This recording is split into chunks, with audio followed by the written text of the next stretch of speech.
You're listening to The Briefing, first broadcast on the 8th of December 2025 on Monocle Radio.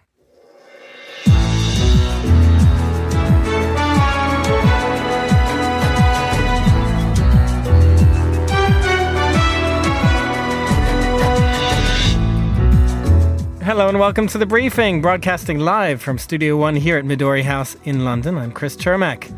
Coming up on today's program, another week, another high-stakes meeting for Ukraine's Volodymyr Zelensky, this time in London. Julia, Jen, where are we after a weekend of peace talks?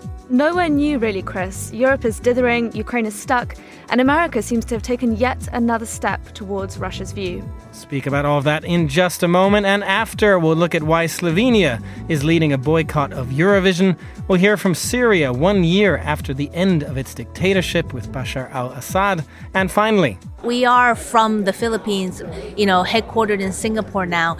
And so it's nice to be able to share kind of our journey and what we've done in the past, 10 years with our brand.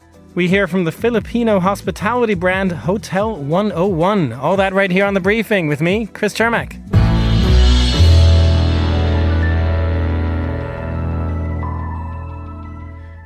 Welcome to The Briefing, everyone, this Monday. Hope you've all had a good weekend. These days, every week appears to be a major week for diplomacy when it comes to Ukraine. But I'm going to say it anyway. Volodymyr Zelensky is in London today, and it is a big week of meetings with European leaders to huddle together for a strategy after US President Donald Trump once again suggested over the weekend that Ukraine was the problem and not Russia.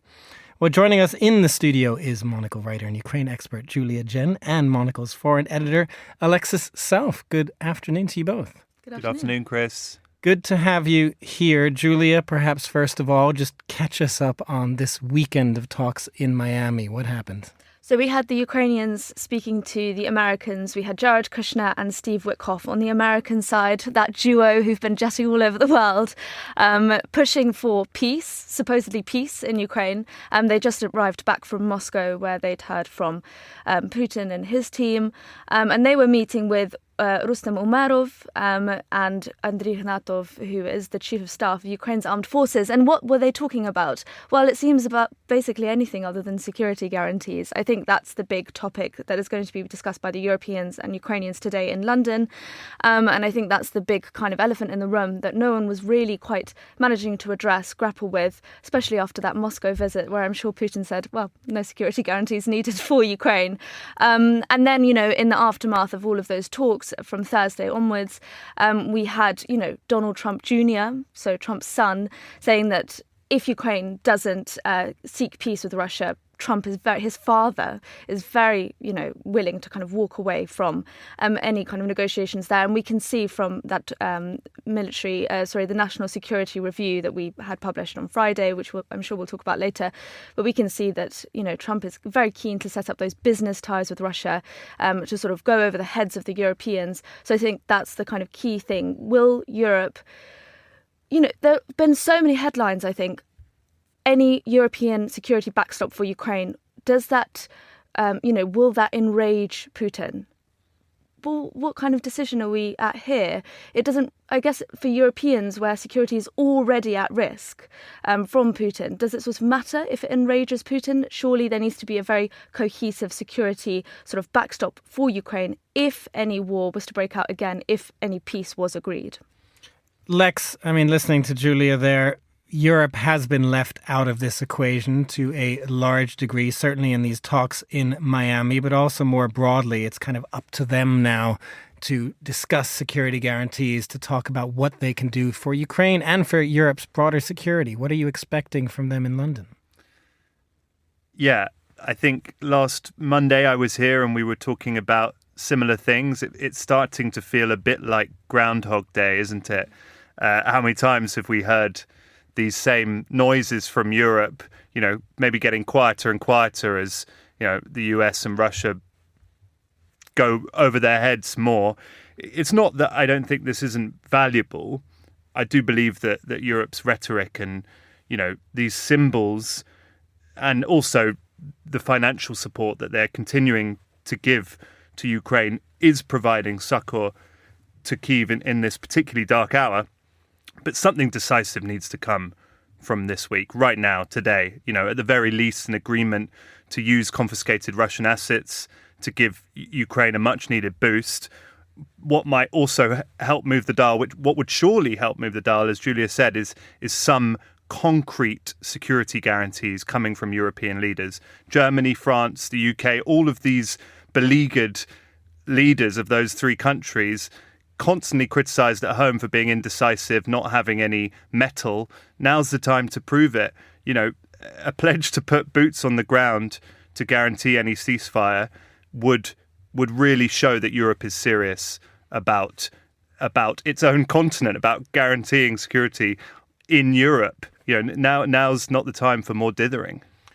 Julia, Lex talks there about boots on the ground in Ukraine because it's important in that sense to remember this is an ongoing conflict, which is why Ukraine wants a presence of Europe on the ground there. Tell us about that side as well. What's happened over the weekend? There's been another massive barrage of drone attacks on Ukraine's energy infrastructure. Ukraine has also struck back. Russian officials are trying to claim at this point that they've made up ground.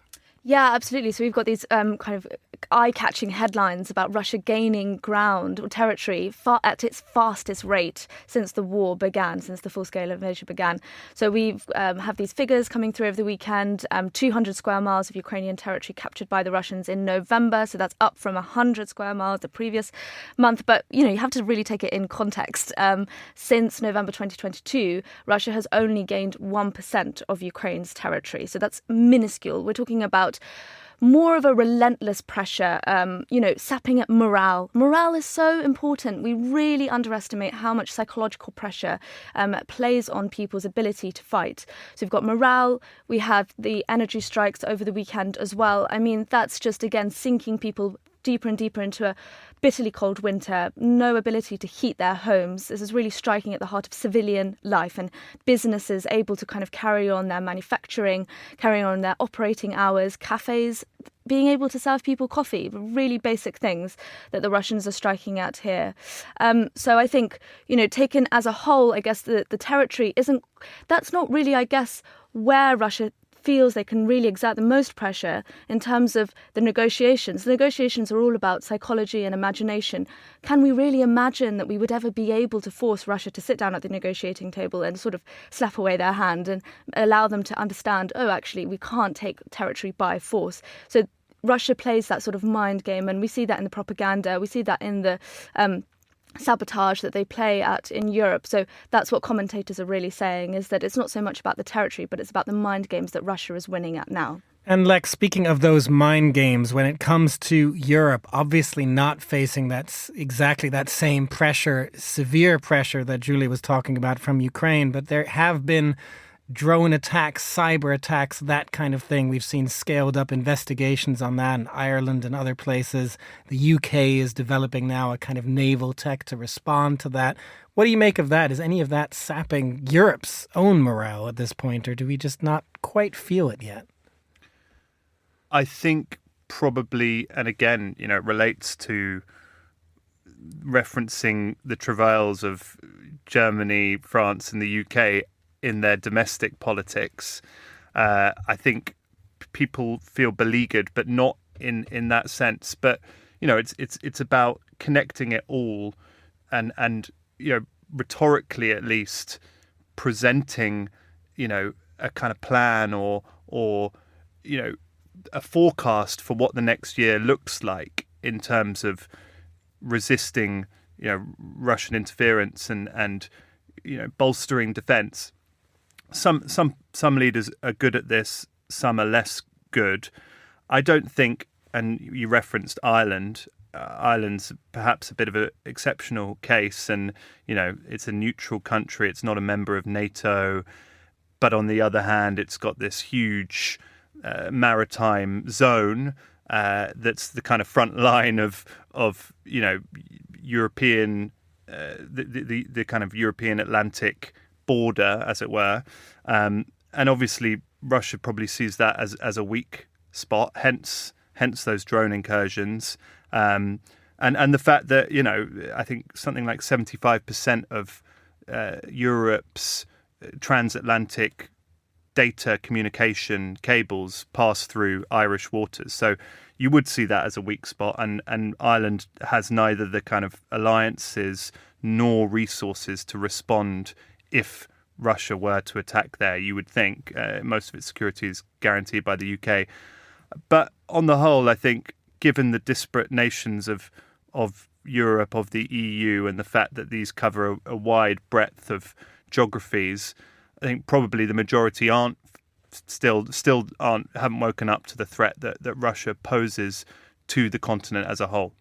Julia, just very quickly before we go, a word on Trump's national security strategy from your perspective, seeing Europe as more of a threat, perhaps even than Russia, or at least seeing the US as the broker between the two. That's quite a shift. Yeah, absolutely. And as we were discussing before we went live, there's that very striking phrase about Trump, or sort of America, warning that Europe faces civilizational erasure. I think we have to let those words sink in. That's very strong language, very strong rhetoric from the Americans.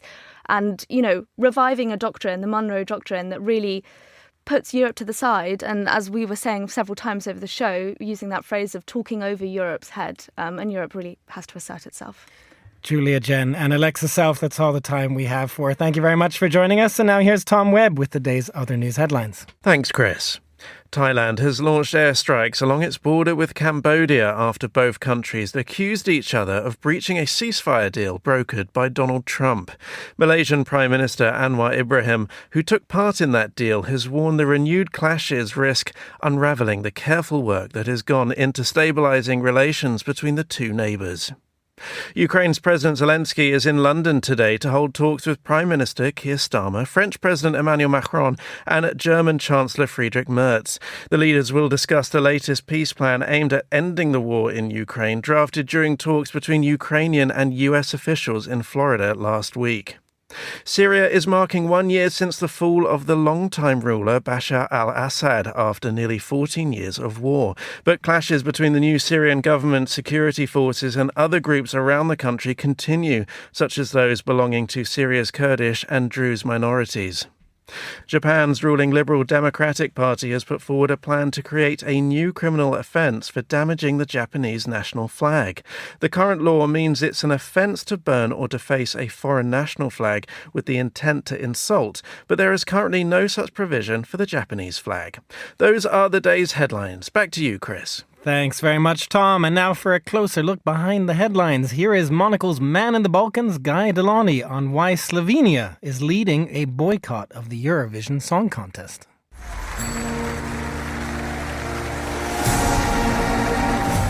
Slovenia has never set the Eurovision Song Contest on fire. In its 30 appearances since its independence in 1991, it's never finished higher than 7th and hasn't made it to the top 10 for almost a quarter of a century. So, in competitive terms, Eurovision won't feel Slovenia's absence in next year's contest too keenly. But the country has led the rest of the continent in pressuring the event's organiser for stronger action against Israel.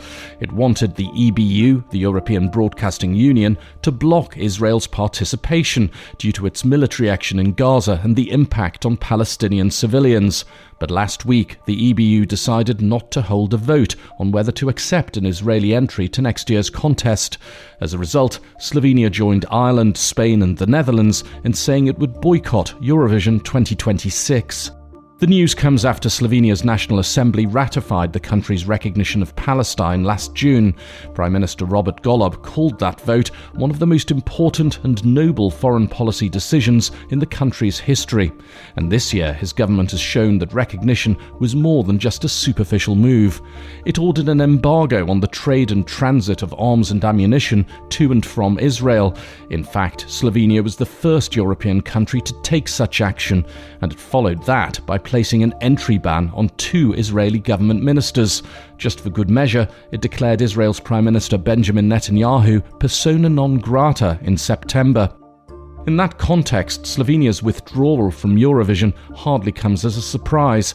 In fact, the director of the national broadcaster's television division, Ksenia Horvat, said that for more than a year we've been warning that we cannot stand on the same stage with a representative of a country that caused the genocide of Palestinians in Gaza.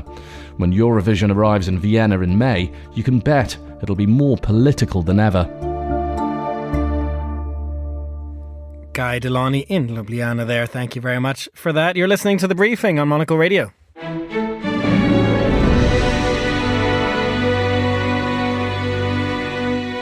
This is The Briefing. I'm Chris Chermak, and it is 1 year since Bashar al-Assad was toppled in Syria. As we heard in the headlines, an extraordinary moment for a country that had been stuck in a civil war for so long that any expectations of getting out of it will have seemed fanciful even just a few days before the lightning offensive that brought down Syria's iron-fisted ruler. Now, of course, the hard part begins now, or rather has been going over the past year, and was the subject of the latest episode of The Foreign Desk, which is why joining us now is Monocle Radio producer of The Foreign Desk, Anita Riota. Anita, good to have you here. Thanks for having me on, Chris. I have to say, personally as well, like just as a news story thing, when we go back, one thing is that's surprising about this is I can't believe it's been a year. But also, do you remember that time just thinking this was such an incredible news story because nobody expected it? Nobody really had it on their radar internationally, or even, as I know your guests talk about on this show, domestically. No, absolutely. I remember waking up. It was a Sunday, sort of bleary-eyed. I'd had attended a wedding the night before and was in this house with a lot of friends of mine, and just waking up. And as we all sort of started sharing the news amongst ourselves, it was, you just have to sort of go silent and immediately start reading everything because you really had no real sense of how to make sense of the headline. Absolutely not. And what's striking, again, also in your episode, I know you speak to people who say even within the country, they didn't really have any idea that this was going to happen. I mean, absolutely. That's what we heard across the board from our guests. We spoke to Reem Alaf, who is a political analyst. She was born in Syria. She just recently published an incredible book that I highly recommend called It Started in Damascus. And, we asked her, she was just recently back in Damascus for a visit, walking around with her book. And we asked her, what would you have thought were the odds of doing that a year ago? And she said 0. We spoke, we'll talk about this a little bit later on, but we spoke to a journalist who interviewed the now president, al-Shara, back in 2021. And we asked him, when you were speaking to him, did you have any sort of sense that this could be a future leader, that this kind of shift, even though that was, 3 years down the line at that point, that this shift was coming? And he said, absolutely not. So everyone from people who spend time analyzing Syrian politics to Syrian citizens to the bastions of Assad support, no one really saw this coming, and in the timeline that it happened. In that extraordinary timeline that it happened in. And now, 1 year on, as you describe, Reem Alaf able to sort of walk with her book, The Streets of Damascus. That is a very optimistic take, a very optimistic tone from the people you spoke to. Is that the general mood? Are people still optimistic?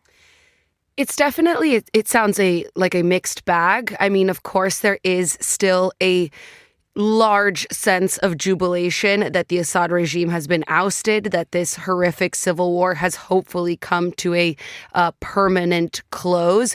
As we speak right now, the streets of Damascus and the streets of Syria are filled with celebrations and flags and fireworks and a sense of communal relief. But at the same time, as many of our guests drew out, inflation is still incredibly high. Access to resources like water and electricity is still dire and not nearly as consistent as a population needs. Over the last 12 months, we did see really tragic moments of sectarian violence. The plan for new elections, or not new elections, this was obviously not a democratically elected government that is in charge right now. They have they are presenting themselves as interim. Will they really be interim? These are obviously all huge considerations, and they have not yet been answered. Lots of outstanding questions. Well, let's hear from one I understand you mentioned at the top in your first answer as well. We're going to hear from the first Western journalist who interviewed al-Shara. It's incredible. It's really incredible to hear his take. We spoke with Martin Smith, who recently produced the PBS Frontline film Syria After Assad. And back in 2021, as you just mentioned, he was the first Western journalist to interview the then Abu Mohammed al-Jilani, now President Ahmed al-Shara. And, as we said, President al-Shara is a fascinating character. He's someone that in a shockingly short window of time went from having a bounty placed on his head by the Pentagon to being invited to the White House as a head of state and guest. So, that's a huge sort of shift. And so Andrew asked Martin what his overall impression of al-Shara was when he spoke to him, and if he came across as this sort of terrorist kingpin that the international community once tried to make him out to be. No, he came across as a very sophisticated, savvy individual who was quite open.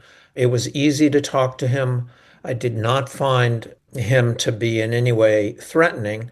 I do think that perhaps he wasn't thrilled with the treatment we gave him in that program, because we did talk to people who had relatives who were tortured in his prisons. And, he had denied all that was true. So I had some questions about him, and I talked to him about the use of suicide bombs and whatnot. He was trying very hard to reestablish himself.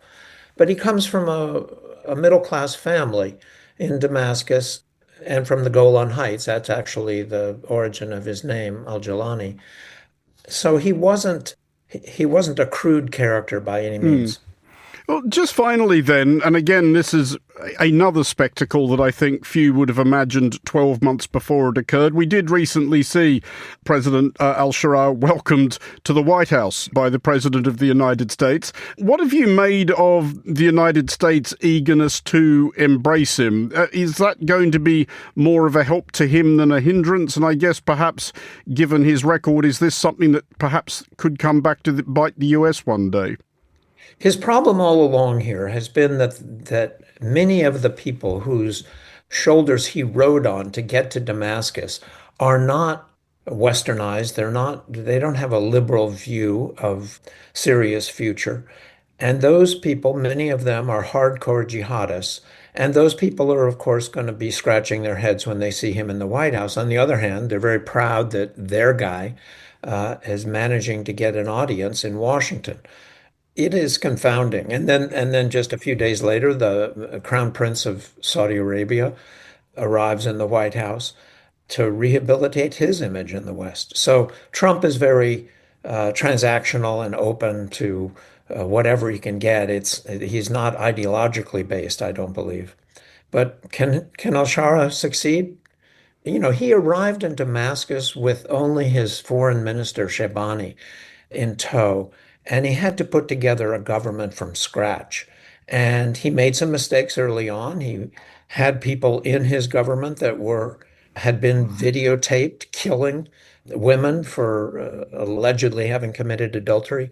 So he had these kind of people in his government, and he still has a lot of work to do in terms of getting Syrians and the jihadists whose shoulders he rode into Damascus on behind him. Martin Smith there in conversation with Andrew Muller. Thanks also to Anita Riotta, and tune into the full episode of The Foreign Desk wherever you get your podcasts. You're listening to The Briefing on Monocle Radio.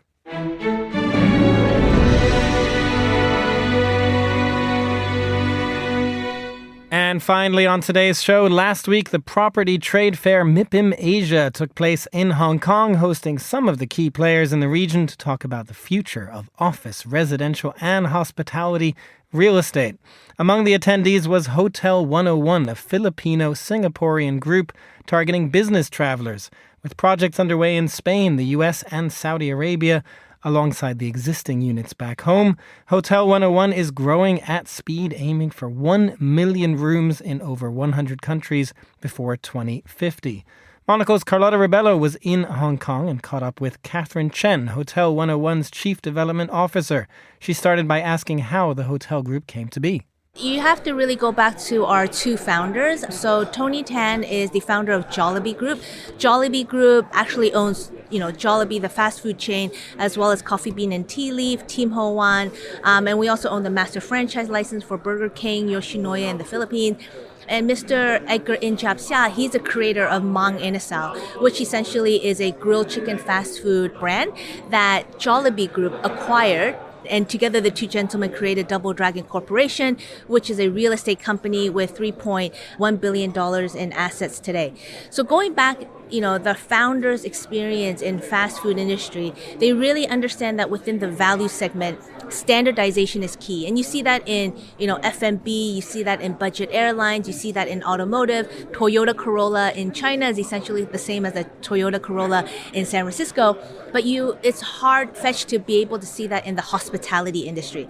So essentially what we want to do is create the Big Mac in the hospitality world. So all our hotel rooms within Hotel 101 is standardized. It's exactly the same, which we title Happy Room. It's 21 square meter, one queen bed, one single bed, 55-inch television. We even managed to put a little kitchenette inside with a microwave, an extra sink. And all our rooms are conjoined so it can fit a family of 3 or a family of 6 easily. So that's really how the story of Hotel 101 came about. The name is called Hotel 101 because it's a homage to university courses, English 101, History 101. We are a condotel concept, meaning each of the rooms are sold to investors, put back into the rental program, and we run it as a hotel. But we've kept the model super simple and transparent so that anybody can understand. Now, when you talk about standardization, it's interesting to hear that because at the same time, we have the other segment where people preach about, making each place unique and individual. But here you're appealing to a type of traveler and a type of consumer that will find comfort in knowing what they will encounter, right? Yes, and I think clarification is really needed here because in terms of standardization, we're really talking about the rooms. But when it comes to our amenities and facilities, this is where we want to make sure that we localize so that the experience for the guest is really different depending on which hotel they go to. So as an example, our hotel in Niseko, Japan, even though the rooms are the same, but in the amenities, we have, all-day dining, we have swimming pools, we have mineral bath, we have ski storage, we have shuttle bus to take you to the gondolas. So we really want to ensure that every single one of our hotels, we really max out that amenities and facilities and give people what they typically wouldn't get if they stayed at any other mid-scale hotels. Tell me a bit about your favorite features then of the properties when you think about it as a whole. What is the thing that stands out to you?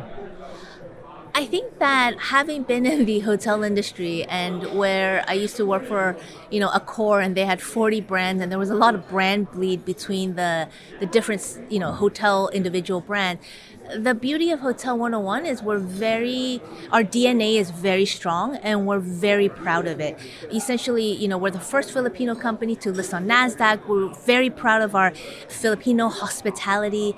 And it really allows us to shine through from that perspective because we really honor the face-to-face, the human interaction. But at the same time, we want to be able to integrate technology, but we will never forget the human aspect of hotel service.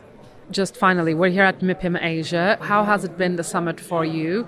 And what were you hoping to get out of the summit? And are you bringing lessons back home with you?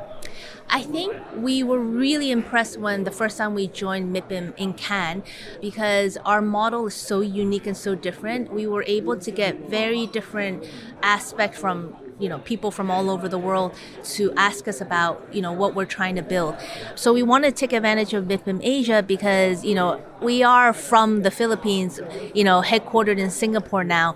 And so it's nice to be able to share kind of our journey and what we've done in the past, 10 years with our brand. Having listed on NASDAQ in July of this year, we have big ambition to grow very quickly. And we're able to do that because of our asset light model. And we're able to turn, our business into blitz scaling very, very quickly. And so we need other developers to work with us and to partner with us and believe in our brand so that we can grow at an exponential level. Catherine Chen there, Hotel 101's Chief Development Officer, speaking with Monocle's Carlotta Ribello. Do also check out the latest edition of our weekly podcast, The Urbanist. It's all about MIPIM Asia as well. That's all the time we have for this edition of The Briefing. It was produced by Christy O'Grady, our researcher was Joanna Moser, and our studio manager was Mariella Bevan. The Briefing is back tomorrow at the same time. I'm Chris Termack. Goodbye, and thanks for listening.